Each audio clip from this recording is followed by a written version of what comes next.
కరీంనగర్ జిల్లా హుజురాబాద్ పట్టణంలో రేషన్ బియ్యం పట్టుకున్నారు పోలీసులు. లారీలో అక్రమంగా రేషన్ బియ్యం తరలిస్తున్నారన్న సమాచారంతో పోలీసులు దాడులు నిర్వహించారు.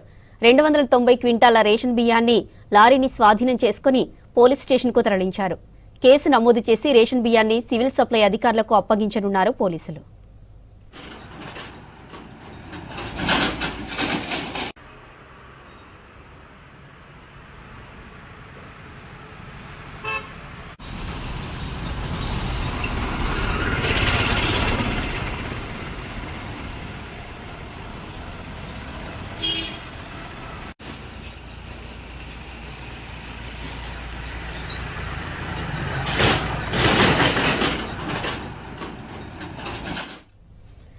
కరీంనగర్ జిల్లా హుజురాబాద్ పట్టణంలో రేషన్ బియ్యం పట్టుకున్నారు పోలీసులు.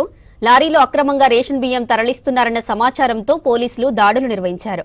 290 క్వింటాల రేషన్ బియ్యాన్ని లారీని స్వాధీనం చేసుకుని పోలీస్ స్టేషన్కు తరలించారు. కేసు నమోదు చేసి రేషన్ బియ్యాన్ని సివిల్ సప్లై అధికారులకు అప్పగించనున్నారు పోలీసులు.